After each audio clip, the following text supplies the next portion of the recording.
Welcome to another episode of Tools, Talents, and Techniques. I'm your host, Dustin Sutton, and today we are, you told me I can call you Dr. Joe, so I'm going to call you Dr. Joe. So I'm not going to do a huge run up on your history because I want the story to come out in your words. So Dr. Joe, welcome to the show. Thank you, Dustin, and thank you so much for having me. I think you're totally engaging. I'll listen to your podcast, and so I'm excited to do this. So thank you so much for inviting me. Well, I thank you for those kind words. And we've had several conversations before, and I come out of most of those conversations like, wow, this is a really impressive person. Your journey, from what I know so far, has been very impressive. So I can't wait to dive in and learn more and share this with our listeners as well. So before we jump into the deep end, could you just please say who you are and a little bit about what you do? So I'm Dr. Joe, and I actually currently, my current edition, third career, I basically sell a product called ActivMend, which is very effective for reducing swelling, especially, and getting you back. For instance, I don't know if you know one of my colleagues, but I found him, we went to a work party, and he had sprained his ankle. We put it on him, and it was like 24 hours afterwards. And he basically was walking without crutches within a week of injuring his ankle. So it's pretty cool. But anyway, that's what I do now. But let's go back to the history of how I started. I started out as an engineer. I was actually put on a corporate technology board for both fiber optics and space satellites for a very big telecommunications firm called Alcatel. And I like to say the next obvious thing. So I basically was very much technical, very much in that world. In fact, was the director of engineering. And then I quit my job to become a chiropractor. Which is the obvious next step in everything, right? Everybody looks at me like, okay, that's weird. So what happens is I really decided I cared more about helping people than I did whether their cell phone worked. And for me, that has been the guiding light to me from that point on, where I care more about helping people than many other things. And so that's what really matters to me. I'm in chiropractic school, and there's how many, like, you have gels of them, and you take in my mouth, there's something called arnica. And one of my patients needed arnica badly, but I needed it in a stronger dose than what I did for topically. So I went to my clinician, and I was still in school. And I said, can I give her arnica up my mouth? And she's like, no, we're chiropractors. We don't do that. And so what I did was I basically came up and finagled away. I'm like, well, why don't I see if I can put something together? Of course, I have 2 material science engineering degrees, so I should be able to do this. So I finagled something and put it on her topically. It worked amazingly, like shockingly. So what happens is I go forward and I basically use it on patients for some number of years and then ruptured my ACL. And what happens is... How did you rupture your ACL? What were you doing? I was playing tennis. So I played soccer in college and then stopped playing soccer because basically it's much more physical. As I'm getting older, I have to worry about these things, of course. And so I'm like, okay, I'm going to play tennis because I actually had partially torn an ACL playing soccer. And I'm like, I'll go to the safer sport, tennis. Nope, blue balls are going playing tennis. Thank you very much. So what happens is I rupture my ACL and I use my lovely topical concoction and it doesn't swell. Now, I don't know that this is unusual. I figured, I knew it helped. Like, there are all sorts of stories from patients that were like, oh my God, this is amazing, right? But I thought maybe it helps 20%-ish, right? So I thought, 5 or 10% of the population doesn't swell with an ACL. This is just normal. But of course, as a chiropractor, we have access to whatever orthopedic doctors in the world because we tend to refer back and forth. So I reach out to the head of orthopedics at Northwestern, who had been the orthopedist for the Bears, and I go see him. Nice elderly gentleman, very conservative. I wanted to call him Grandpa, super nice guy, right? And he says, did it swell? And I'm like, no. And he's like, that's not possible. He said, I've been head of orthopedics for 30 years and I've never seen an ACL that doesn't swell. And I said, oh, yeah, but it's been caution on it. I put art and stuff. And he very politely looked at me like I was crazy. So he's super conservative, thinks I'm crazy, just thinks I didn't notice my knee swelling. I don't know. Crutches are a thing you kind of need to know. And not being on them is obvious, but whatever.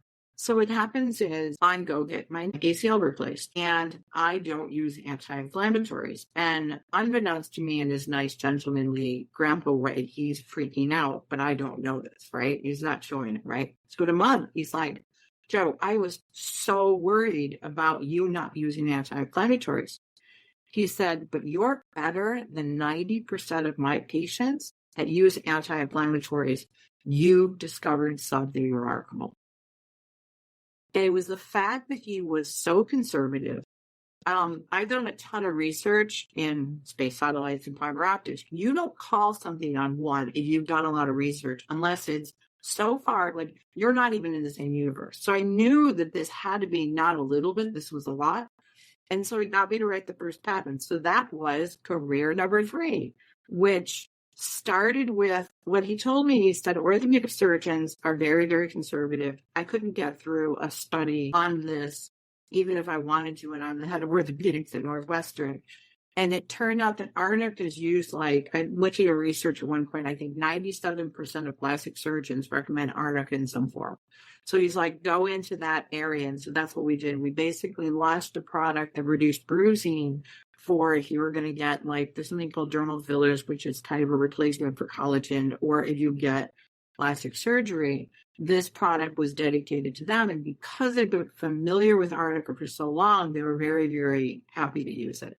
And so that was what we did. We launched it into plastic surgery and dermatology. And then Allergan, who is the makers of Botox, they licensed it from us in 2019 after doing a ridiculous amount of diligence through physicians, etc., to say, does this stuff actually work? And they came back and they're like, yeah, it's really good, it works. So that's my rather long story. Well, I want to dive into a couple of things that you said there because, and I want to talk about your engineering career as well. But there's something that really jumps out here when you this doctor saying you got something here, and then you take these steps and you're going through this process, and maybe you've worked on products before and done things. But was there anything right off the bat that you realized, like, oh, this is way harder than I thought it would be? Oh my God, yes. You and I have conversations about this all the time. The number of things that I was so incredibly wrong on, so incredibly wrong. One of them was I thought the major thing I had to do was prove that it worked. It wasn't.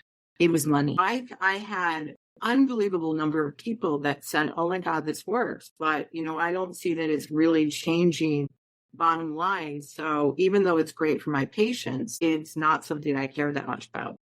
And so that was really a shock. There's just a ton of things, the hardest thing that I speak to. So one of the things, I guess it's my fourth career, is startup people all the time. Mm-hmm. And the beautiful thing about advising is that I've made all the mistakes. So one of the discussions I have with people is you might have the greatest technology in the world, but unless you can show that somebody benefits from buying it, it's not going to matter. So that was one of the major ones, which is why the current version is sold directly to consumers. What I decided in the end was I would never separate who benefited from it and who paid for it. Because the doctors, there's some amazing doctors that I've worked with and still colleagues and friends of mine. But for the most part, it wasn't something worth their time. And so they didn't want to buy it because in this scenario, the doctors bought it and the patients got the benefit from it. So there's a ton of things. So I learned that. I learned just how hard it is to be in a startup. I had horrible stories about people not being as honest as I would expect. Like I had the first physician, saw it, said, oh my God, this is amazing. I'm going to steal the technology from her. And fortunately, his nurse had signed a non-disclosure agreement. So I recommend to everyone, you have a conversation, get a non-disclosure agreement. It saved me there. It would have been fine in the end because what we ended up releasing and patenting wasn't what he was going to steal, so it was fine. But it would have just completely, like, I would have stopped. So there's the understanding of how to focus on things, make decisions, things like that. There's just so many things about a startup, and we're with clients all the time. And one of the really important things that we talk a lot about is focusing. This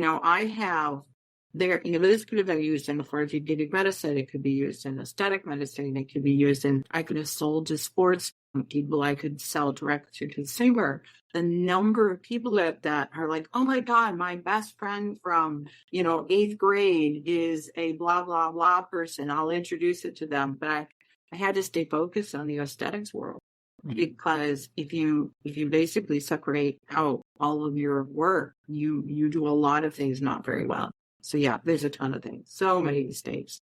So your engineering background, and you went to Michigan. Did you go to Michigan for your undergrad? Go Blue. So congrats on your football team, and yes, that's pretty cool. Yeah. So did you want to be an engineer? Like, was that the game plan, ramping up your whole career, your whole childhood? Imagine I'm really good at math and science, right? And my brother was an engineer. I tell him he started a dynasty because he was the first person who went to Michigan, and now half my family's gone there. And him and his wife were both engineers. I'm substantially younger than him. And I'm like, what do I want to do? I'm like, I'll get a job when I graduate. And I did actually really love engineering. I'm a natural, problem solver. You give me any problem, I will love solving it. And so in fact, most of my engineering background is all in manufacturing, specifically troubleshooting problems with people that make part stuff. So yeah, I loved engineering. It's just that I realized at some point that I was really one of my employees, or was director of engineering, one of my employees was not doing very well. And I realized I cared more about his sickness than I did about whether he got his code written. Yeah. And I decided that I needed to align my life. I'm one of the few people in the world that gets to do what they love and what their passion is. And do you feel that your engineering background or your problem solving, do you feel like that prepared you in a way for the startup life and how you do things? Or is it like some things you can take from that to use, but it's like, oh, this is a different beast? So it's funny because when I was a chiropractor, I basically took all of my business cards and threw them in the garbage, because I figured I would never, ever be in industry again. And because chiropractic and space satellites could not be more different. But actually, my third career, which I call this, the ActivMend world, is actually a good mix of both of them. I actually use both. Understand that I have to. Like, part of the reason that I can get along so well with famous doctors is I understand having patients.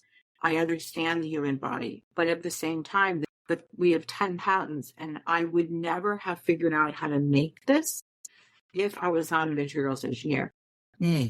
So it's just a mix of both of them. And a guy with the supplier, we have a third-party supplier in Europe, and the manufacturing, issues of figuring out, and especially during the development, if I had not done 15 years of hardcore problem solving on manufacturing line, I don't think the company would exist, because I don't think there was when we developed it, there were definitely times it worked and sometimes it didn't, and I had to figure out why. And so, yeah, it was super important. When you deal with challenges now or obstacles, do you feel less anxious when you're faced with them because of all the things is there more of a confidence behind the decision making? Do you see as of late, like you're dealing with things like that, like manufacturing, distribution, like any of those things, do you still have that, like, oh my God, this is frustrating, or have you found ways to mitigate some of that? So for the things I know, it's fine. But one of the other things that as an entrepreneur, you have to do things you've never done before.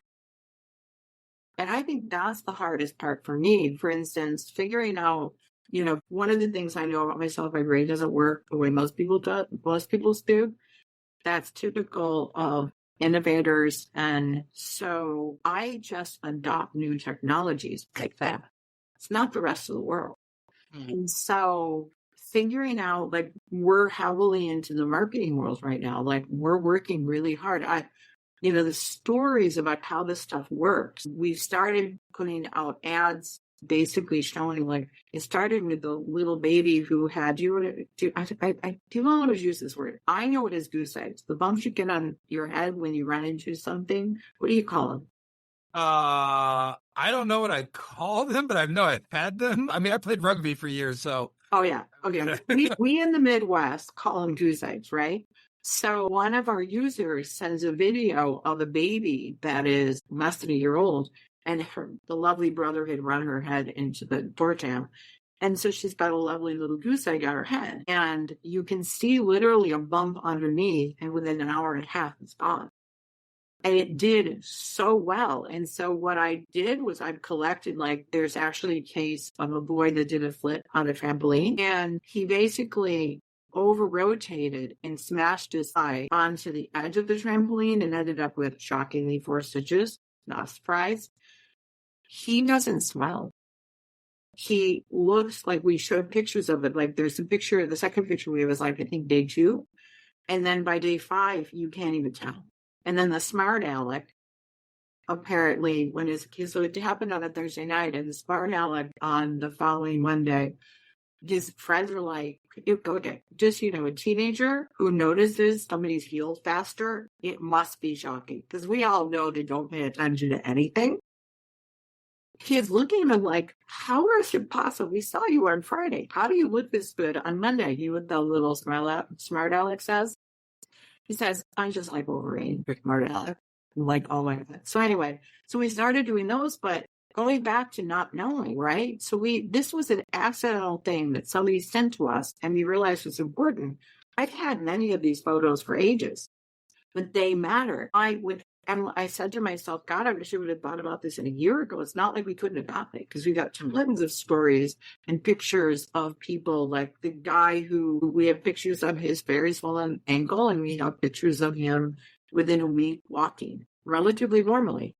And so we started doing that. But those are the things I don't know. And I don't know what's going to matter to people. And not as you look at things that are hard. I'm fine with the manufacturing for the most part. But it's the things that you don't know. And as a startup person, you have to be almost an expert in so many different things. So related to things that I've done for a long time, no anxiety. Related to things I really feel completely unprepared and have no clue on, it still causes the anxiety. That brings up something interesting that I've, there's a phrase like, when the student's ready, the master appears.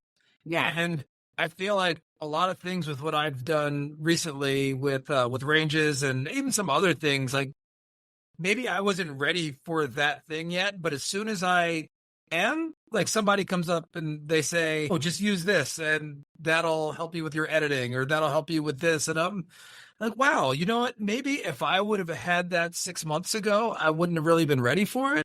And maybe it's just the universe's, I mean, maybe not to sound too woo-woo, but maybe that's the universe's way of slowing you down, because I tell you what, your branding, like the what I see in your branding and the packaging and all that, it looks amazing. And I need to own, I did not do that. Somebody else did that. Well, yeah, that's good, Stacey. You're humble too. You're sharing some of the credit. But I'm saying, like, all those things are dialed in, and you having those pictures and those stories, it's all coming together, and you're ready. You're ready for all those things. So that's pretty cool.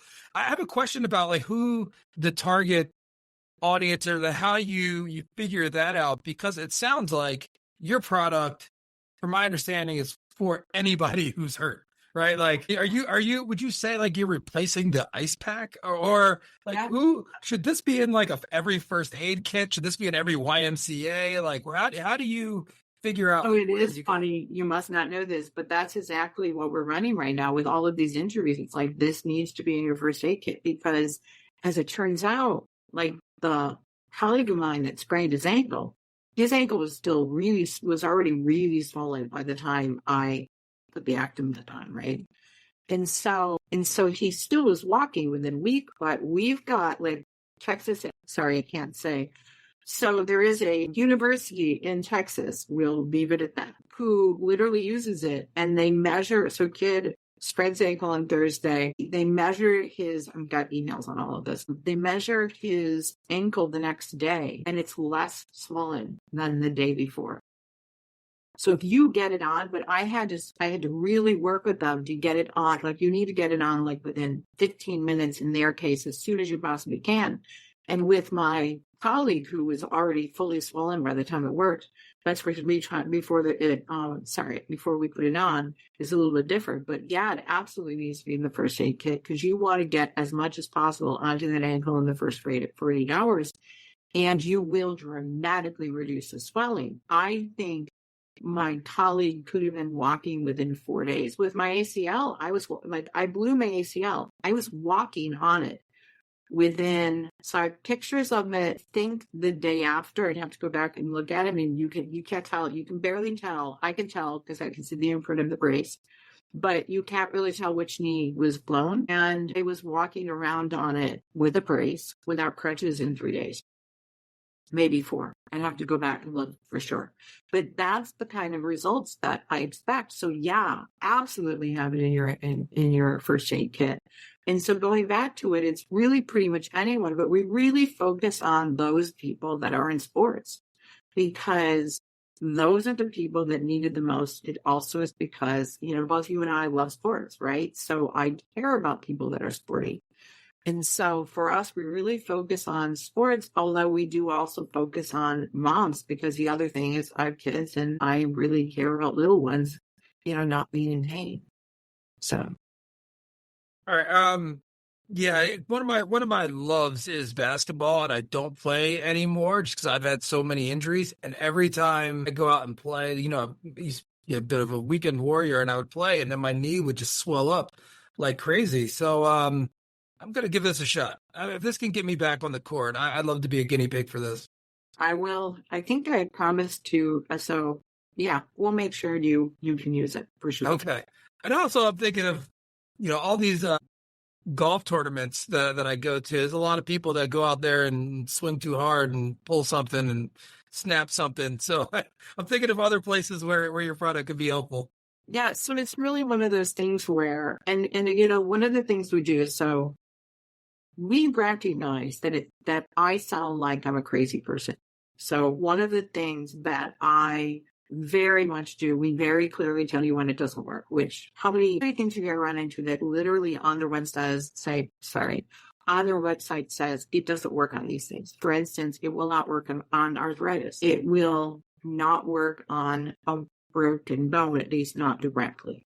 In each case, it will help with the secondary swelling related to them, but I'm not going to make your bone, fuse any faster. I will make your ligament and tend to go faster, but I'm not going to touch your bone. In arthritis, in the absence of swelling, we don't do anything, right?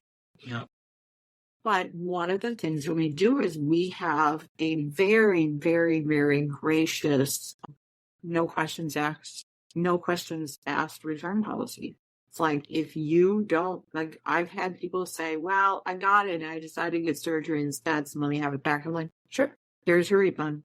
Because I know you're taking a chance, but we have a really, really low return rate because of the fact that it generally works. So it's a super easy thing. And I would just tell people, just use it on something during your medicine cabinet. So yeah. Yeah. That sounds great to me, because even when I'm, playing basketball with my 10-year-old son and his team, and I think I still got it a little bit, and then afterwards I'm like, yeah, I don't got it. I don't got it anymore. And it's not cardio. It's just I get so, like, my knees and they swell up, and yeah, well, it is. We are getting older, but it's one of those things where I've been using it now for like 20 years, so I become a complete wuss. I literally broke my ankle, was like so frustrated because I'm used to being able to recover in my free days. Like, you can't recover from an ankle break. They would not let me play volleyball. I'm like, what? So I want to make sure that we talk about the Brink, because that's how we originally got connected, and then we've been interacting now for months. I don't even know how long it's been, but it's been great. Talk a little bit about the Brink and what it is and your role within the organization. So I wish, I think I've told you this many times, I would have died to have the Brink as a resource when I was a, as I call it, baby entrepreneur. I would have made so many less mistakes. The Brink is available. It's a free service to everyone in San Diego, free. And what you have, and what's really unique, is they have a number of advisors who are like me, been there and done that and built successful startups. Many of them are part of what's called New Fund, which is the largest angel group in San Diego. And all of us have seen pitches. We've seen what works. We see what doesn't. You have people that are considered very high executives that what we care about helping people. Going back to my preference in life is I really love helping people. So you can get advice on as part of a greater SBDC network. So one, even if you're not an entrepreneur and you're just building a company, reach out to SBDC and they can help you set up your company. They can give you information on like if you're going to a bank loan or something like that. But the Brink specifically is for people that are entrepreneurs. And these services are basically paid by the government. And the reason is that the idea of me help companies like yours become successful, then it builds more economic stability within the San Diego world. So we'll put something in, basically a link to it, but it's a resource where you will get ridiculously valuable advice from really top-notch people if you're building an entrepreneurial startup. And so we will put a link to these resources and to ActivMend in the show notes. We'll have all that in there. But so would you say that the Brink works better with certain type of entrepreneurs than others, or a certain level? Like what are the barriers for entry, would you say, for interested parties? So there's something called SBDC. And it is a county and actually I think statewide system for helping out small businesses. For companies that are doing small businesses, let's say you want to open a hair salon, the other SBDC world is better for you. They will help you. They've got people that are specialists in those sort of things. The Brink is really for any entrepreneur, somebody that's going to build a company that is going to produce substantial revenue, potentially, or hopefully would be maybe the word that I should use, a return for investors, and they're looking for funding for investors.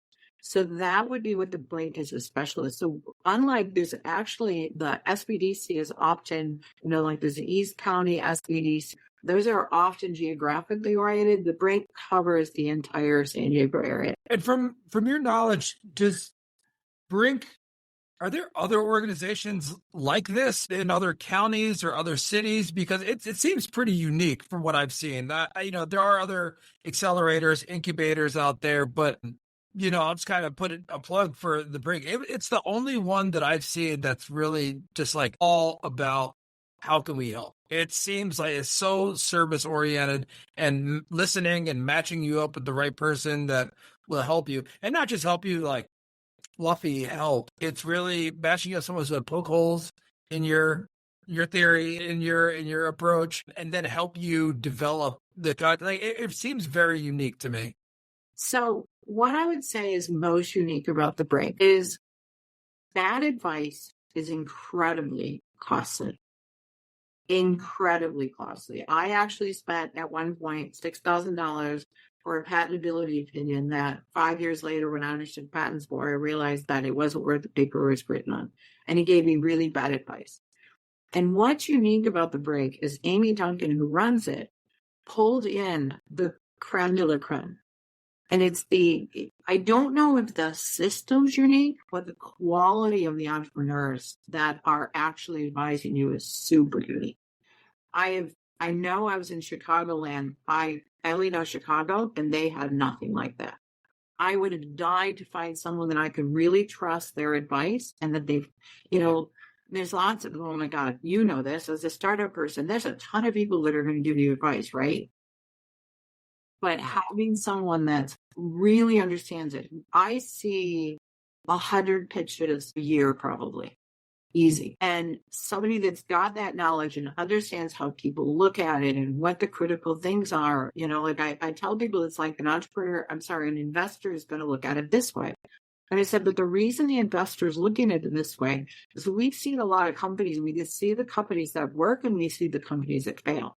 And the reason we're saying we need this is something we need to really do in this presentation, is because we know it works. So, yeah, so I don't know how, and they may have this in Chicago by now, I don't know. But what I think is, it's a resource. It is like a gold resource in San Diego.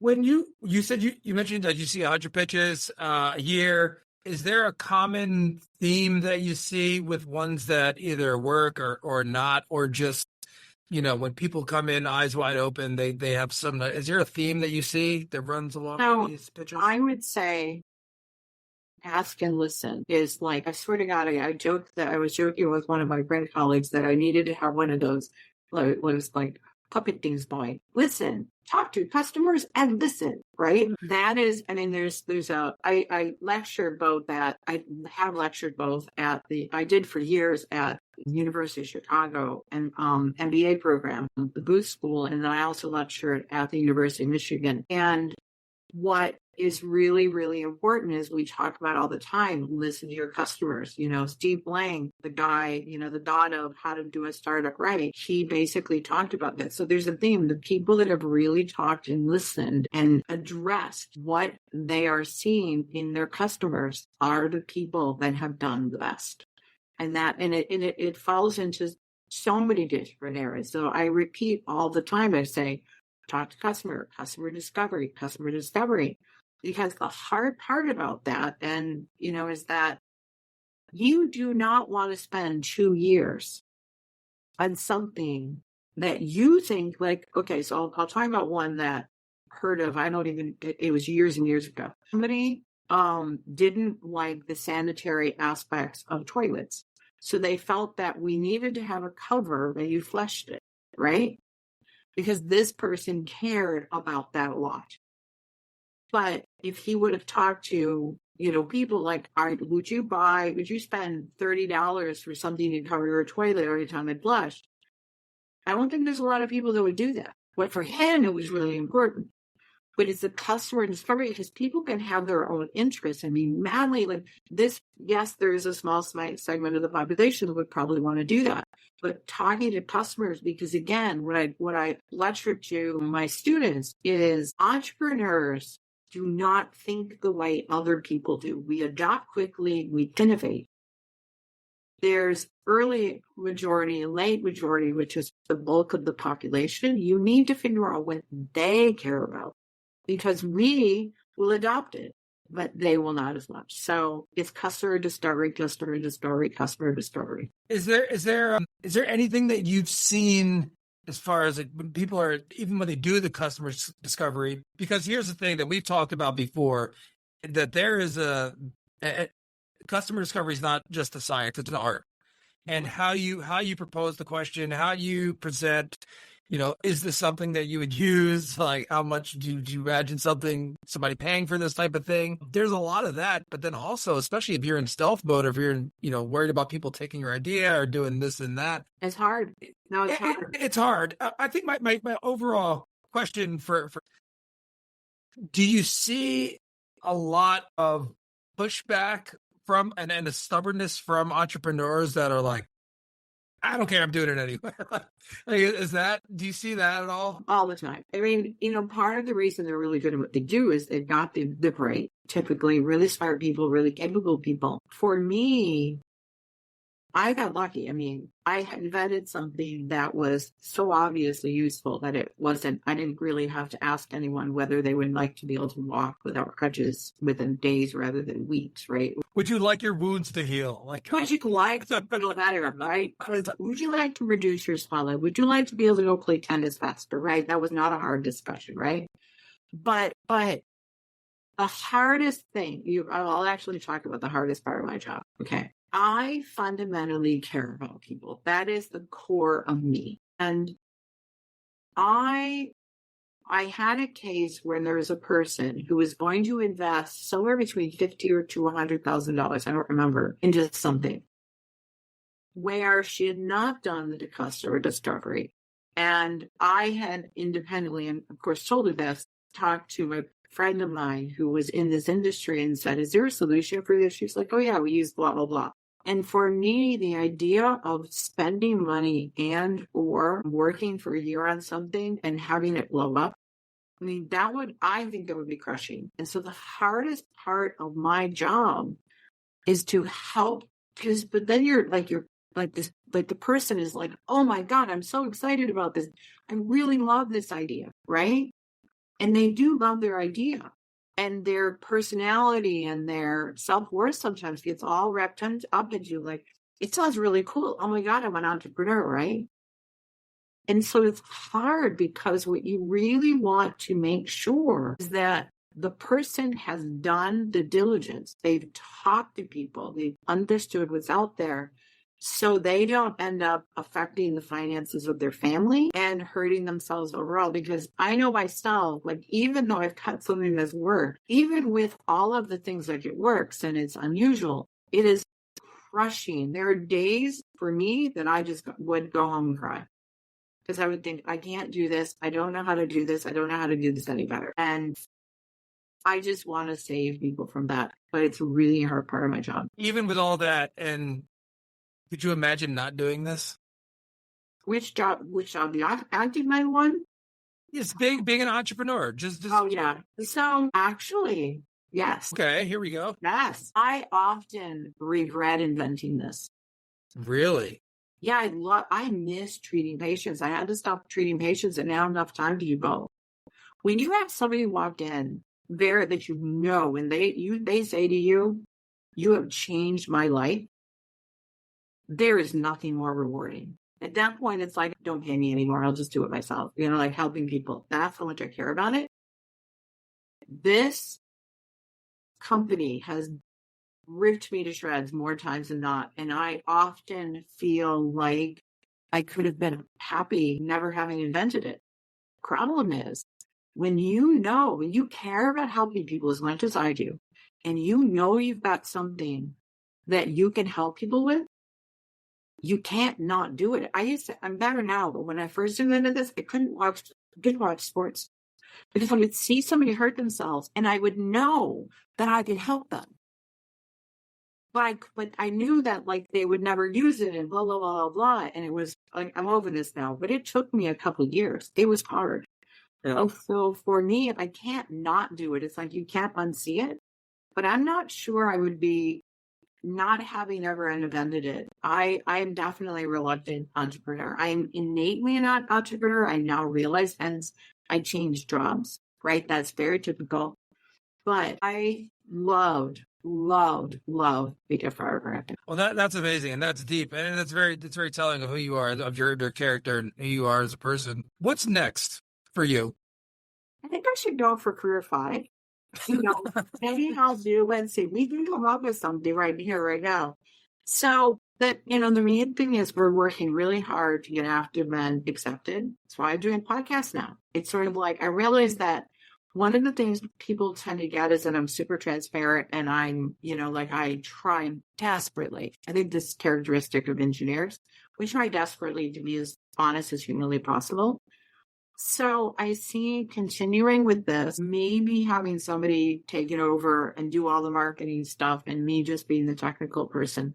Like, I don't tell you, I love advising startups. It is so rewarding. I had 2 really big wins this week where in one case, it might mean the success of the company.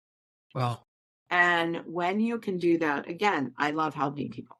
That's my base. And so, being able to basically realize an opportunity is there and be like, you need to really focus on this and, kind of changing their thinking on that. It's huge. So. Well, that's amazing. And to see that you're going from, helping people, well, you're still helping people, but helping them with their companies and what they're doing. I mean, that's the common theme of being of service and being help. Yeah. Yeah. So listen, is there anything else that you've been so gracious with your time? Is there anything else that you want to share with the listeners? Again, I'll include any links that you want, especially to ActivMend, to the Brink, and all your social profiles. But is there anything else you want to leave our audience with? I would say, please try ActivMend. It matters to me right now. It really does. And then the other thing is, if you're an entrepreneur in the San Diego world, definitely reach out to Brink. Worst case, you can decide that we're not worthy, but it's a free resource. It can help you, et cetera, et cetera. And so I just would do that. And then last but not least, I've totally enjoyed this. And I absolutely thank you for having me on. Oh, absolutely. The pleasure is all mine. I appreciate everything that you've done for me personally, everything you're doing professionally. You're doing fantastic things. So thank you so much. Everyone, Dr. Joe, thank you for joining us. Bye, everyone.